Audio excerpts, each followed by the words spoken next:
안녕하세요, 뷰가든입니다. 저희 뷰가든은 보라 시즌이 시작되었는데요. 1차 삽목이 삭소롬에서 꽃이 피기 시작했거든요.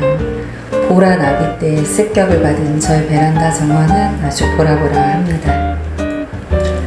베란다 정원을 가꾸시는 분들은 그때그때마다 메인이 되는 꽃이 있는데요. 지금 생각해보면 사랑초에서 제라늄에서 이제 또다시 보라 삭소롬으로 계속 패턴이 반복이 되는 것 같아요. 꽃 피었다고 보라 삭소롬 보여드린 게 엊그제 같은데 또 이렇게 몇 개월 만에 다시 보라 시즌이 돌아왔습니다. 베란다 정원 가꾸시는 분들은 그래서 매일매일 바쁘시고 또 매일매일이 행복이시겠죠. 이렇게 예쁜 보라 나비대 습격은 매일 받아도 좋을 것 같은데요. 삭소롬이 이렇게 꽃이 피기까지 뭘 해줘야 될까요? 오늘은 그 얘기를 한번 해볼게요.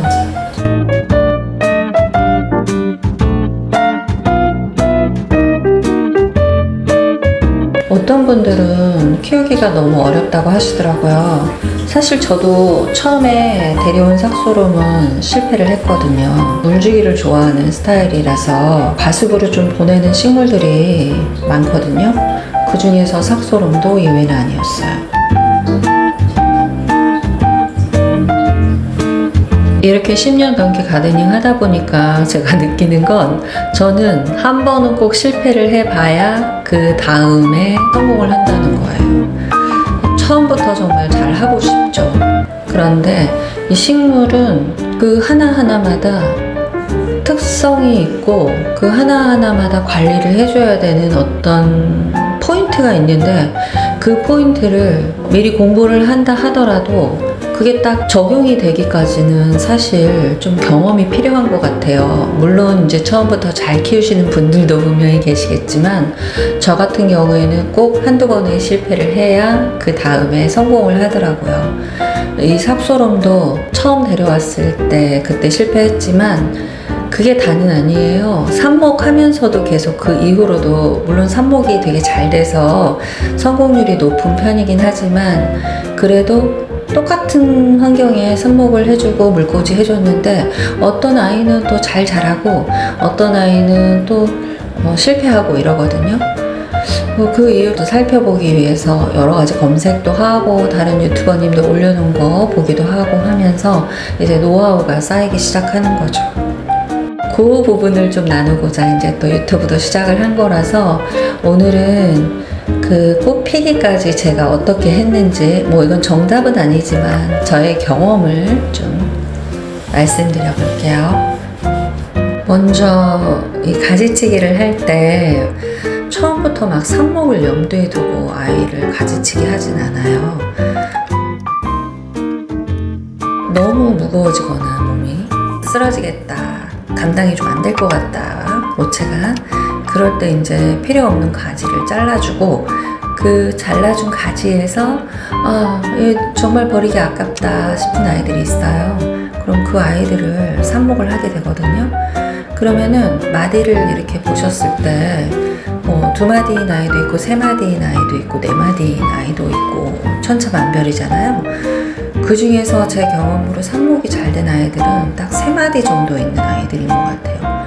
너무 길어도 잎이 뒤로 말리거나 이런 경우가 있더라고요. 그리고 너무 얇은 가지를 잘랐을 때 좀 힘들어해요.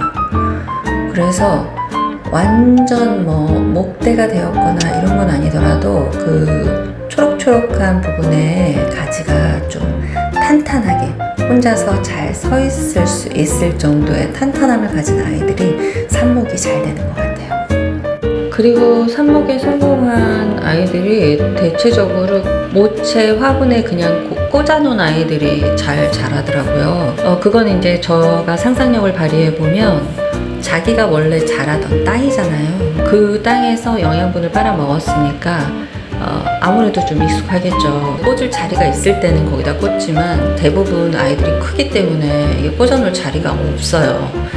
다른 화분에다가 바로 흙에다가 심기도 하지만 저 같은 경우에는 거의 물꽂이를 해서 뿌리를 내린 다음에 삽목을 했거든요. 그게 가장 안전한 것 같아요. 근데 뿌리가 너무 많이 나올 때까지 기다리진 않아요. 이렇게 봐서 뿌리가 한 5가닥 정도 나왔다 그러면은 흙에다 심어주거든요. 그렇다고 해서 또 100% 다 성공하는 건 아니에요. 뿌리가 이제 좀 나와서 삽목을 하고 나서는 흙이 완전 마르면 안 되거든요. 그래서 촉촉함을 유지해 주는데 위에다가 물을 주는 것보다는 저면 관수로 항상 촉촉함을 유지해 주는 게 또 중요하더라고요. 그리고 처음부터 한 개씩 낱개로 심진 않고 하나에다 이렇게 모아서 지금처럼 이렇게 모아서 심어 놓는 경우가 많아요. 그럼 뭐 한두 개 정도 실패하더라도 데미지가 적으니까요.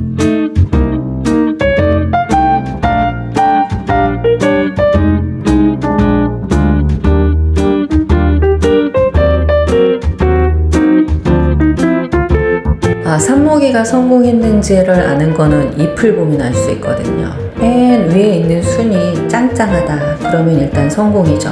그리고 새 순이 나왔다 그러면 안심하셔도 돼요. 그때부터는 제가 물주기를 그렇게 엄청 신경 쓰진 않는 것 같아요. 일단 자리를 잡으면 조금 물을 말렸다가 주더라도 금세 또 튼튼해지고 싱싱해지고 하더라고요. 그렇게 해서 시간이 한 1개월 정도 지나면 삭소름답게 이제 조금 풍성해지고 겹가지도 나오고 이제 이럴 때가 오거든요. 그때 이제 수영을 결정을 해주시면 될 것 같아요. 내가 얘를 외목대로 키울지 아니면 다목대로 풍성하게 키울지. 외목대로 키울 거면은 키를 어느 정도 내가 원하는 만큼 키운 다음에 그 다음에 아래까지들을 정리를 해주시면 되고요. 다목대로 키우실 거면 그냥 자기 잘하고 싶은 대로 그냥 놔두면 될 것 같아요. 그때 햇빛을 좀 많이 보여주죠, 저는. 그렇게 자랄 때는 엄청 신경 쓰진 않아요. 그래도 이제 자주 들여다보는 거는 뭐 습관이기 때문에 계속 들여다는 보죠. 그런데 막 뭐 이거 만지고 저기 잘라주고 막 이러는 거는 자랄 때는 잘 안 해요. 그냥 잘 자라도록 내버려 두죠. 그러다 보면은 어느 순간 겨드랑이 있는 데서 꽃망울이 하나씩 보일 때가 있어요. 이제 기분이 너무 좋죠. 그럼 이제 성공인 거죠. 그리고 꽃망울 보이고 이럴 때도 이제 햇빛 중요해요. 꽃이 피기 시작할 때 그때는 반양지로 자리를 좀 옮겨줘요. 그리고 높은 데다 올려놔요. 이 보라꽃이 밑으로 이렇게 길게 가지가 나와서 끝에 피기 때문에 아래쪽에다 놓으면은 꽃 모양 감상하기가 조금 불편하거든요. 그래서 좀 위에다 올려놓으면은 꽃이 정말 예쁘죠. 이렇게 올려놓고 봤을 때 제일 예쁜 게 삭소름인 것 같아요. 그래서 아마 다들 행잉으로 많이 키우시는 것 같긴 해요. 꽃 필 때 또 주의하실 점은 물을 잘 챙겨 주셔야 되고요.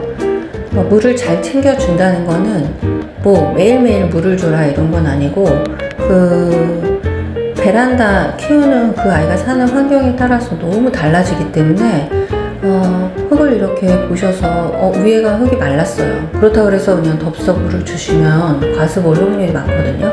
그럴 때는 손가락을 제가 늘 얘기하지만 흙에다가 쑥 집어넣어 보세요. 한 마디도 아니고 한 2마디 가까이 집어넣어서 그 부분까지 말라있으면 그때 흠뻑 주시면 제일 좋아요.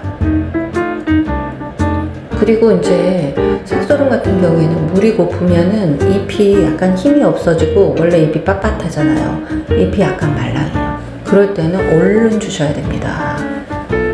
그럴 때는 저는 위로도 주고 관수로도 2가지를 한꺼번에 해줘요. 빨리 물을 먹어야 된다는 신호거든요. 뭐 이런저런 과정을 거쳐서 결국 이렇게 꽃을 피워주니까 전 너무 고맙고 행복하죠. 그런데 그렇게 막 신경 쓰고 해줘도 어떨 때는 꽃이 좀 적을 때가 있어요. 근데 저는 적으면 적은 대로 또 많으면 많은 대로 그냥 다 좋더라고요. 근데 꽃 욕심이 좀 많고 내가 꽃을 많이 보고 싶다 이런 분들은 순짓기 하셔가지고 가지를 많이 내리세요. 이 삭소름은 그 꽃 나오는 그 꽃눈이 나오는 이렇게 잎 사이 여기서 나오잖아요. 가지가 많으면 많을수록 꽃눈이 많이 생기겠죠. 그래서 꽃을 많이 보고 싶다 그러면은 순짓기를 열심히 해주시면 꽃을 많이 보실 수 있을 거예요. 순짓기 해주고 나서 바로 물을 너무 흠뻑 주지 마시고, 순짓기를 하고 나면 어쨌든 좀 줄어든 거잖아요. 아이들이 가지치기를 하거나 순짓기를 하면 전체적인 나의 어떤 용량에서 좀 줄어든 거기 때문에 이럴 때는 원래 주던 물에서 한 3분의 1 정도 줄인 상태로 이렇게 주는 거죠.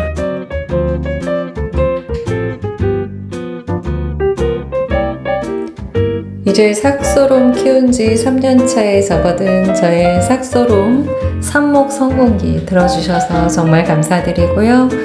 제 경험이 여러분 삭소롬과 함께 지내시는데 도움이 되시길 진심으로 바라봅니다. 영상 끝까지 시청해 주셔서 너무너무 감사드리고요. 오늘도 행복한 가르닝 하세요. 감사합니다.